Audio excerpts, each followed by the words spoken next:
growth requires more than capital. Why do we call it the cheat code?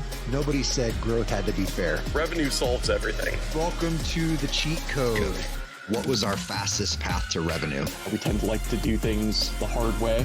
What's the cheat code? It's giving yourself an unfair advantage over the others. What is it that really works, and how are we going to grow these organizations? That's our cheat code.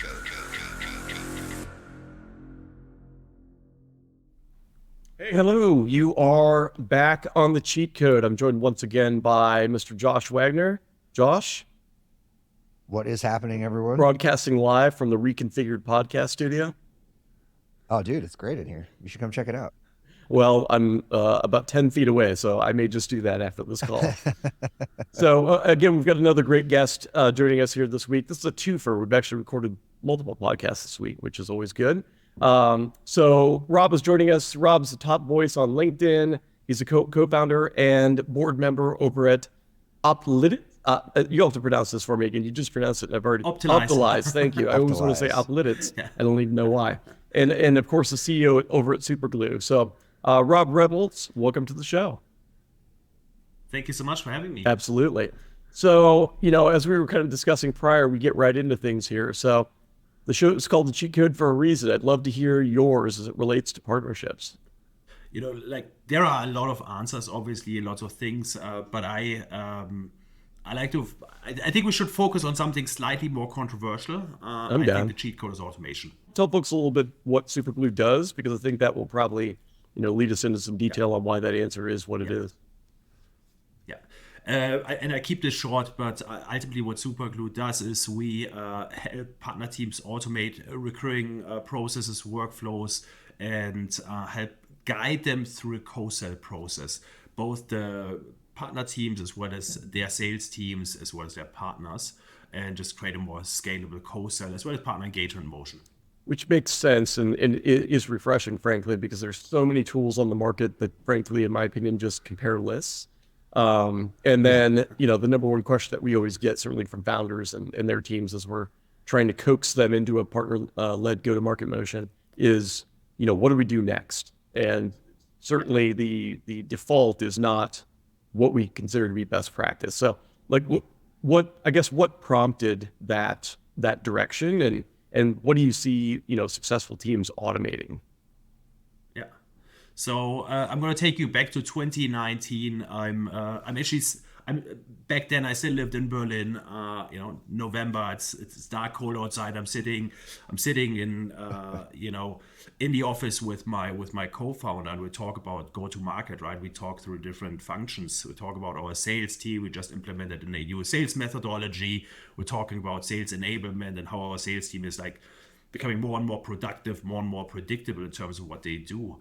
We go to marketing, obviously, using marketing automation tools. We've got a newsletter. We've got the customer journey all figured out. Everything, is running more and more smoothly, and we've got a systematic process of engaging our leads, turning them into prospects, and just supporting the sales team, etc. Everything is aligned, and we get to it's a playbook essentially, like everything. It's playbook, right? Yeah, it's a playbook, and the interesting thing is, right, you hire a marketer, they know exactly what to do. And we get to partnerships, and that year our biggest tech partner made us Tech Partner of the Year, huge success. Partners drive 50% of our leads, 70% of our revenue. You're driving 70% of your revenue through partners at that time? Yes. Yeah. Impressive. Yeah. Amazing. And we kind of stumbled, to be honest, into this, right? We made it work over the years, but and I try to describe what we do and how we can become better, how we engage with partners. And I'm struggling, right? I'm just sitting there. I'm on one hand, we have all of this success. On the other hand, I don't have a playbook, right? I don't know which tools we could use, how we can make this even more predictable and scale further. If we don't want to hire more and more partner managers, right? That's what we did to that point. We just kept throwing people at the problem, which works, but it gets difficult, right? Especially with increasing goals and growing ecosystems. Well, it's also difficult to find, the number one trait that everyone keeps calling out for a head of partnership, partner manager, whatever you want to call them, is entrepreneurial, right? They need to be entrepreneurial. They need to kind of figure it out. And, frankly, that's kind of like saying, go hire a unicorn, because if we could all find entrepreneurial employees, we wouldn't have any problems with management and all the things that we struggle with on a daily basis. So, as you said, not tenable. And so how did you establish that initial playbook? Well, so and by the way, I love that point. I think that, we need entrepreneurs. I think that's just an excuse. Maybe in the early days, Yep. right? In the early days, for every go-to-market function, you need an entrepreneur, right? Like same for marketing, we used to call them growth hackers, right? Like these people who identify opportunities, do stuff, but at some point in time, you need to have playbook, and you bring in more and more people, and it's a process, it's a structure, kind of what needs to be done. So I just sat down and I just started to, Optilyz is a MarTech company, so we work with a lot of, back then I was involved, right? SIs, and I've done a lot of customer journey mapping, gone through the process of kind of figuring out like what are the key touch points to activate customers, how to build loyalty programs. I just kind of thought about what we did there and tried to adjust it to partnerships where obviously you have different stakeholders, different interests, but I think there are a lot of similarities between a loyalty program where you have somebody you have some relationship with, maybe they bought from you, and you try to activate them, turn them into fans, make them, kind of get them excited about your brand to buy again and again and again. And I think with partnerships is similar. So I kind of drew that out. I built the high level kind of, I draw the touch points, the interactions, the stuff that works, and we just over time turned that into a process. Use automation here and there. You kind of try to tweak our marketing tech stack, try to use our sales engagement tech, and just try to make the whole process more scalable. What's I think is interesting about the traditional partner technologies out there, to Justin's point, is it's list sharing and things like that. And it's heavily reliant on the partner to take action. And that's not something that you can count on for the most part, right? What it sounds like you're trying to do is create some repeatability in those relationship touch points that you need to have with whatever the individual is on the other side, whether it's another seller or another CS person, whatever that may be. Is that a fair assessment of what you're trying to accomplish here? Absolutely. I think we're kind of, maybe we're lazy, or maybe it's just kind of where partner tech kind of first was used. Like if you look at PRMs, and there's a lot of value in PRMs, but Sure. The idea of telling somebody, hey, go to this portal, get excited, train yourself, Get submit your excited. leads. That's right. If you want updates, get your updates in the portal and don't bother me, right? And then we have we have account mapping tools, awesome, right? We have overlaps, but now we push that data into Salesforce, and now we tell our AEs, hey, by the way, besides everything else you're doing and all of these new gadgets you have, use this widget, look for this field, engage with this person, that person, versus figuring out how we can use that data and use kind of our insights and be more proactive. Like, hey, partner, you need an update, or here's something that's really valuable for you right now, and just turn it around and create a more partner-centric experience versus, implementing a bunch of tech and hoping these people will take off, do our jobs. Well, as someone who, sold through partners for probably 20 years, I'm curious, you always get stuck in what's right in front of you, right? Yeah. Oh, there's a deal. This guy, this partner's hot. I'm going to spend time with them, this and that. But you forget about little things, right? So what have you found are the high value activities that you're automating that people may not even be thinking about? Yeah. So I would say, like, that's a good point. Like, this partner's hot. Sometimes it's worse than that. It's like, I really like this partner, or like this person and my partner, right? Might even not even be the amazing partner with big opportunities, or this person is just really annoying, so I'm going to give them attention, right? Because they bombard me with emails.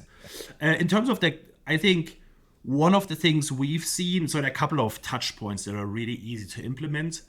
The thing that gets me really excited is are the workflows where, rather than tell our AEs, hey, there's a new overlap, figure out what to do with it, where we actually start with the issues that our AEs have.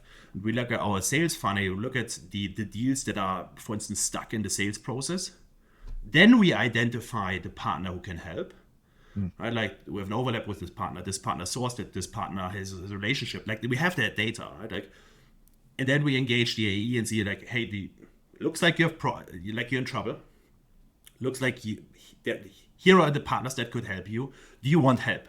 So we don't force the AE to do your workflow or give them users information like, push information in the Slack channel and just tell them we have a new overlap. We tell them like, you have an issue, we have a solution. Do you want help? And they click yes or no, and that triggers kind of the process of them getting introduced and follow-ups. That really, we've implemented that in an organization where they have hundreds of AEs without any enablement of the AEs. We just activated it. And the AEs love it, right? Because we're no longer telling them to change their workflow or that their workflow sucks, right? Or we tell them we become a service provider versus somebody who preaches that the future is all about ecosystems, etc. Yeah, I mean, AEs are lazy, right? They don't want to do any new work. But I'm curious about the data mapping on the back end of that. How much of a challenge do you run into corporate bureaucracy, IT, Salesforce admins who are hoarding their kingdom, all those sorts of things? So the way we build the tool, so the challenge for that workflow is what you need to do is you need to merge deal data with partner data. Like the account mapping tools, they just give you, I don't want to go too much into details, but they attach, for instance, a custom object to the partner account, but we want we want this to be triggered on the deal level. So what we do is we basically merge those that data, bring it into one trigger and then into one workflow where you can access all the data. So what we had to do is build Superglue so that we could Superglue can start, for instance, for this workflow in the deal, go find how we attach partners via fields, objects, and within the partner identify the right stakeholders. So it's just a different type of trigger and workflow. And the way we've built it, the technical duration takes 15 minutes. It's really straightforward. We can deal with any data structure. So we don't really need RevOps because we can then just work with any data structure and build the workflow.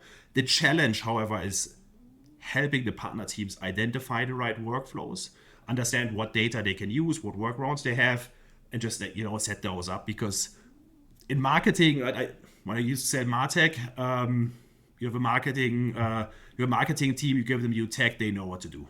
They know, you give them a marketing automation solution, they know for a loyalty program which use cases to implement. In partnerships, we don't have that legacy, and you don't have people who have that background to think about structures and processes and automation in that way. So you really got to we have blueprints in the tool, but you got to take people by the hand and help them figure out what they should focus on. Well, what's interesting about that is, everyone talks about how partnerships is a long game, right? Like this isn't going to be like a tomorrow deal value, immediacy type situation.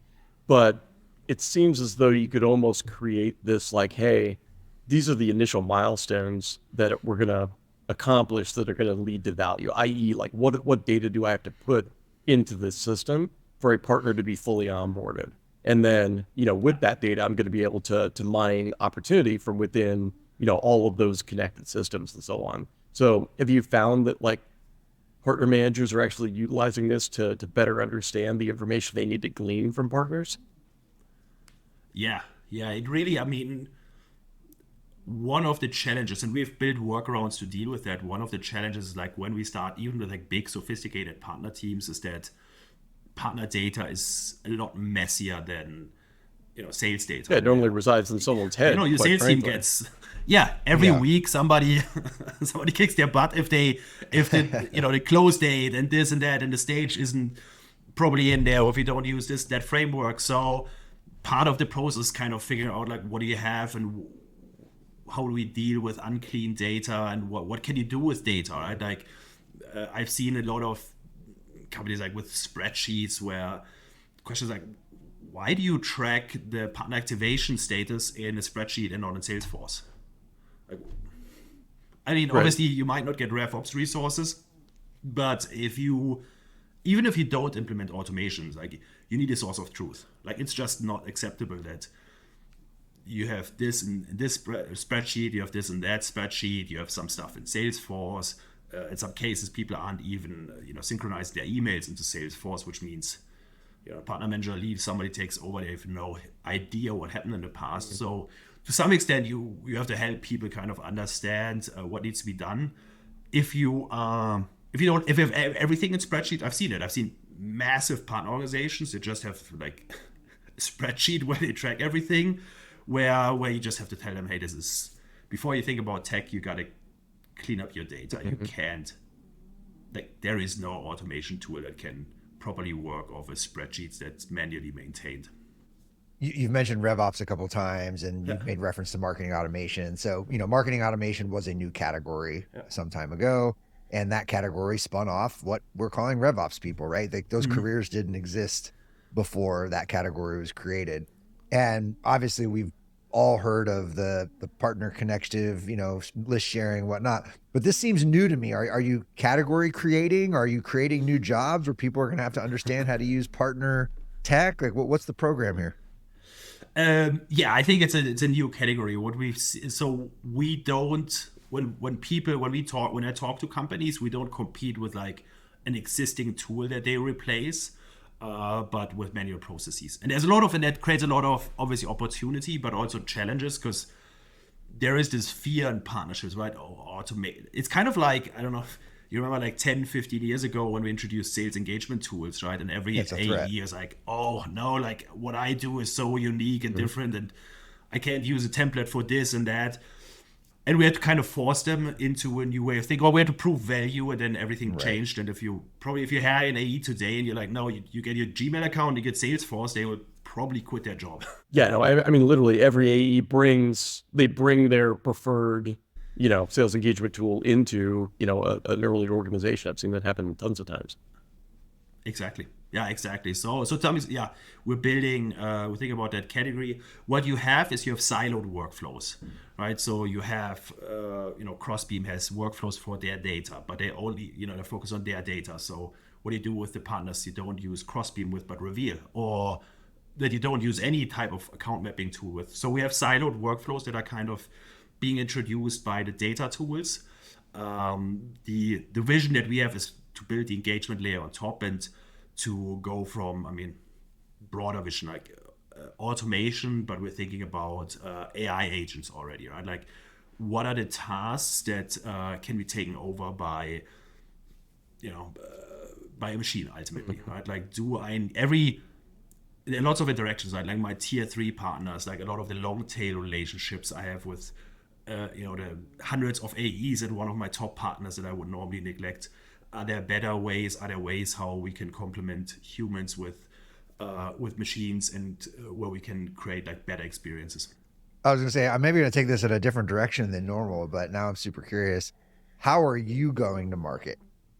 And where are you seeing success? Like, what's your ICP look like? Give me a little bit of flavor of that. Yeah, good question. We leverage partnerships as well. So, for instance, right, with Reveal, Crossbeam, PRMs, I have to say that I believe that partnerships become really powerful, with scale, right? Like, I don't feel like, we're an early stage company. So like 30% of our leads come from partners, 40%. We do a lot of it's a lot about thought leadership that plays a huge role. I'm very active, like you said, on LinkedIn, kind of, nobody's Googling us, right? Like nobody's like, oh, I need partner engagement software or partner automation platforms. So it's really about like raising awareness, kind of telling people how we think about this stuff, and introducing new ways of thinking about partnerships. And then we do cold outreach, that's definitely a channel as well. Cold outreach events play an important role. I'm just curious, where are you finding the most traction? Like, what size companies, stage? Partnerships referral. Definitely partnerships referral. If I look at the performance of the different channels, it's definitely partnerships referrals. We're seeing more and more of that. And we have to be quite frank, over time, when we started Superglue, a lot of people are very reluctant. Like, I have a PRM, why do I need this tool? And we've built the features, built the stories, kind of figured out how we're complementary. I always, like I said, I have a MarTech background. I understand loyalty programs. I always tell people, it's like, if you're an e-commerce vendor, you have a website and you need to optimize that website. That's your portal. That's a destination where you engage people. And then you need to create a loyalty program around it. That's us. And if you look at what the PRMs, their capabilities when it comes to the engagement, and you really dive in, and if you talk to people what they actually do and what they're able to do, it's very narrow, right? It's very limited what's possible.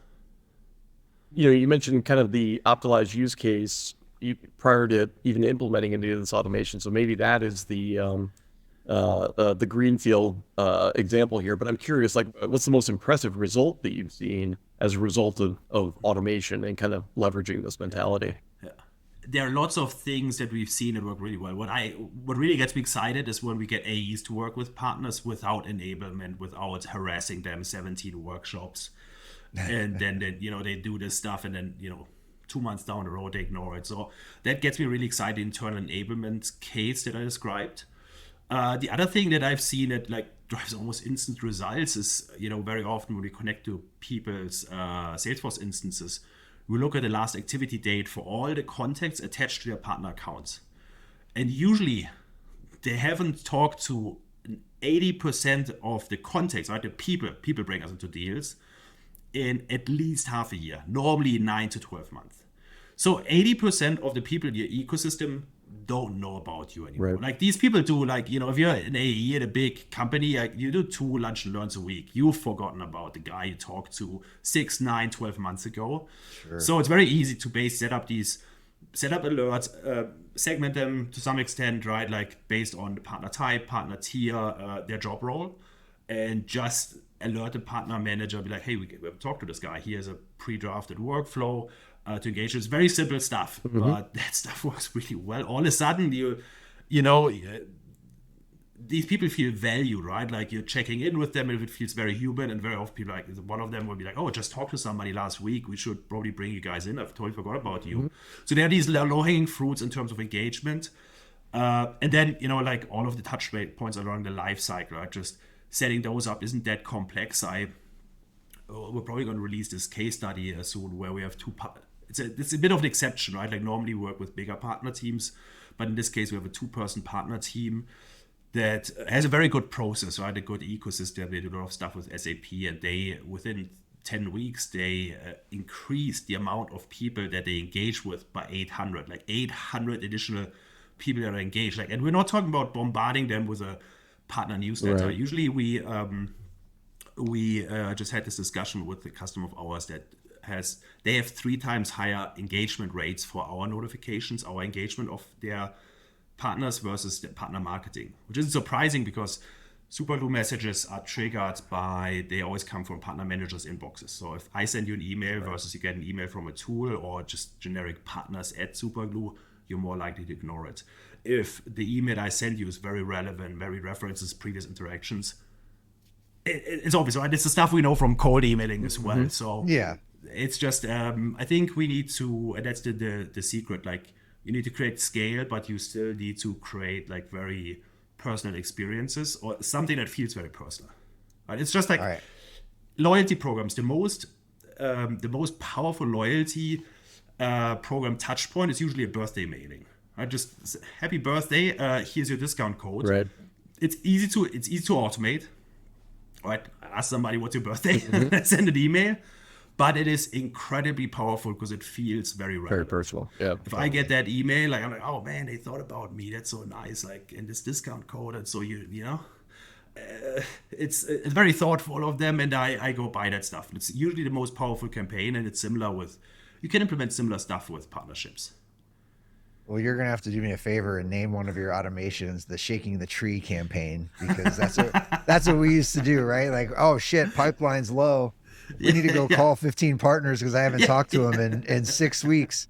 So yeah, do me a favor, name one of them the Shaking the Tree campaign and put trademark Josh Wagner on it. That'd be great. That's always the challenge, right? Like, how do you eat the elephant when you've got, once you've gotten to scale and you've gotten, tons of partners that AEs could engage with, and you're aware of who you should be talking to, but like, there's only so many hours in the day. And to your point, like, it seems like the best way to foster that understanding, that alignment, that awareness is just by reaching out. And that's what people just fail to do. It's that shiny object syndrome where, I'm working these 3 deals that are partner enabled, but I should be touching base with these other 40 partners that, haven't heard from me in a long time. So like that, I can see the value of that automation, that always on type of approach, certainly as triggered by, relevant happenings, relevant events. Because the thing is, like down the road, right, you have an overlap or you need somebody in the deal. You haven't talked to them in 9 months. it feels kind of shitty. Like it's that person, right, that only reaches out when they need something. Yeah. I have these people Yeah, like right. that. I know when I get an email from them or like a text message, they always want something. And totally. if they would, in between asking me for something, if they would just stay in touch, Yep. like, hey, here's what's happening, right? Like, nothing fancy, right? Like, if they would stay in touch, I would be a lot more willing to help them. But if every 9 months I hear from them and they have a request, just doesn't feel right. Well, I'm just thinking about the one scenario that like I always beat AEs over the head with, which is, if, everyone thinks about like, do we have exclusivity within certain channels, and like how do I balance multiple partnerships that do the exact same thing? I'm just thinking of the value there of a trigger where it's like, if you find someone's unhappy with provider A, like why aren't you making that intro, like try and remediate it, but if it's something that can't be overcome, like why aren't you making that intro over to partner B that could potentially solve for those challenges and so on? So just again, like recording that data, putting it in system, they need X functionality, it's not provided by this partner, but this partner does, like why not make that intro? It's that, again, the whole get to get mentality. I really like that. And by the way, I always like to talk about the co-sell process, right? Like helping the AEs close deals, but you can do this. This is kind of more of a customer success case where, right, we look at customers and for example, seeing stuff goes a similar direction, right? Where people look at the renewal date, and 3 months before the renewal date, the customer success person gets a notification. It's like, hey, by the way, A, there's a renewal coming up, and B, we have this partner that's really close with them. Might be, I don't know, an SI. Yeah. Should we kind of check in how happy they really are with us? Like, should we, make sure that when a renewal comes up, we have somebody on our side and we have all the relevant intel? So yeah, you can use all of that information. You got to merge, right? Like that's the thing. You got to merge your first party data with second party overlap data, for instance. Partner party data, I love it, because to your point, like why wouldn't you take advantage of those other perspectives, right? Like certainly if you've got someone like an SI or consultant involved, like that's who's solving big P problems within those customer accounts. Like chances are, if you're a software provider, you've got a very myopic understanding of what's actually going on within that organization. So leveraging that insight is critical. And these people actually know what's happening in these organizations, right? Yeah. Yeah. The SI actually understands, and like what you said, right? Like they have a broader picture. They have a different type of relationship. Your customer success person, just because you do a check-in call every 2 months or email here and there, it's just not the same. Totally agreed. Yeah. I think even just understanding that ecosystem at a deeper level, right? Like there could be an SI in there that's the key holder, but there could be 15 integration partners as well. And I think that is one of the gaps. Is we always talk about this holistic approach and surrounding them and this and that, but it's hard to really know all of that. And if there is a way to structure and pull those data points in together, even if you don't use all of it, it does give you a better understanding of that account and what they're doing and things like that. Yeah, just forcing people to adopt a data structure that allows that visibility, right? Like I've seen so many organizations that only think about partner attachment and involvement at the deal level. Yeah. It's like, why wouldn't you be exploring that from a prospecting standpoint or from a customer success standpoint? Just who else is involved? And, that will open up new doors for both partnerships as well as, the health of that ultimate account. So Rob, I'm curious, like we talked a lot about, when things go right, any interesting partner horror stories to share with us? Like where have you seen a lack of automation? Well, I have a personal horror story. So when I built our partner program, like in my previous role, I tried to do everything at once, right? Like I was like one of these guys who, rather than focus on one type of partner, nailing it, scaling it, and then adding additional partner types, etc., I tried to do everything. And I think the biggest mistake I made was like white labeling with these white label partnerships before we had anything figured out. So we had to, the effort that went into obviously enabling the platform for white labeling, training, we wasted, I think, in total like 12 months. And I don't even want to, I think 2 people, 2 devs on the thing. Like it was just crazy effort Yeah. zero revenue. Yeah. We generated zero revenue from that white labeling experiment. And then you have sunk costs, right? You committed, you built this thing, Yep. and we kept dragging that out. It took another year. So yeah, I would say that's my personal horror story. So I'm very, whenever people talk about white labeling, because it sounds so awesome, Yeah, it's right? super attractive. Like, hey, they've already got, a massive market presence. Why can't they just attach our product? Yeah. And I mean, we talked about on the show before, like if you're having trouble enabling your internal sales team, an external sales team is just going to, compound that by, orders of magnitude. So it's definitely a maturity first requirement. So in terms of, as we kind of wrap up here, like we talked a lot about Superglue, like where can people go to learn more about yourself, the organization, and I think more than anything, obviously we mentioned you're super active on LinkedIn, like just the concept of what automation can do, I think would be super interesting.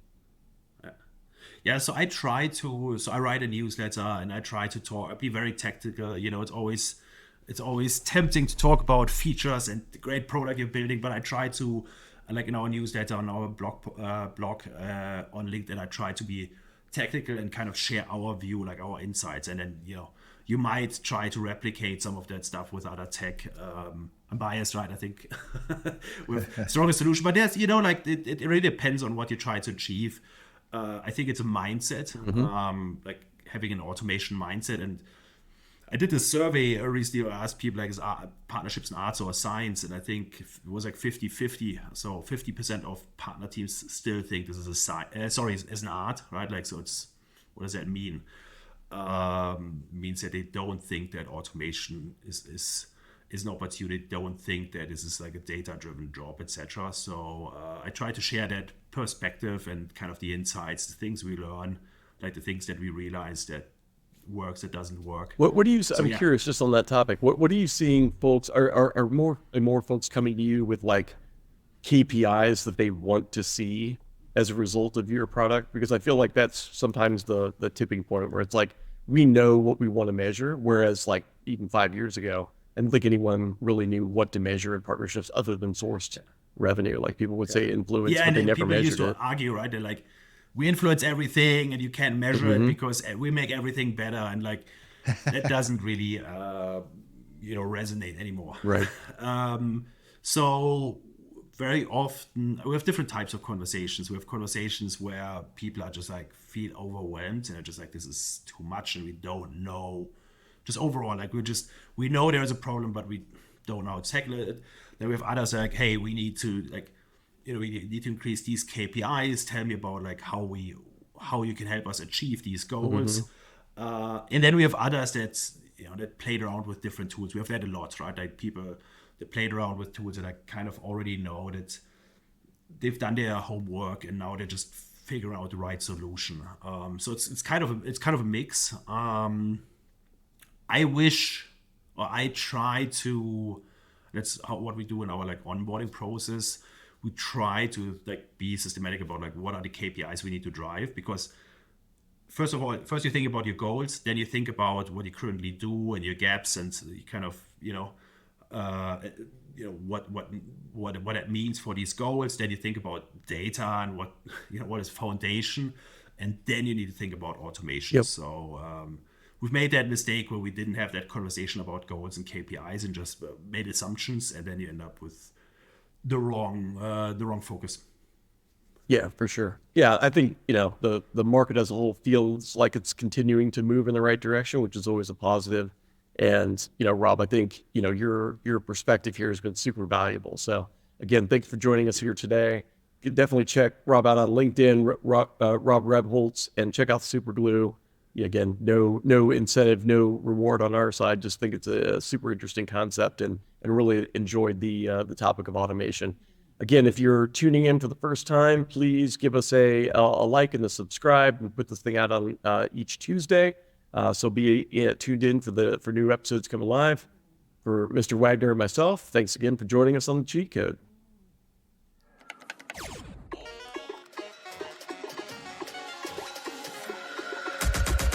growth requires more than capital. Why do we call it the cheat code? Nobody said growth had to be fair. Revenue solves everything. Welcome to the cheat code. What was our fastest path to revenue? We tend to like to do things the hard way. What's the cheat code? It's giving yourself an unfair advantage over the others. What is it that really works, and how are we going to grow these organizations? That's our cheat code.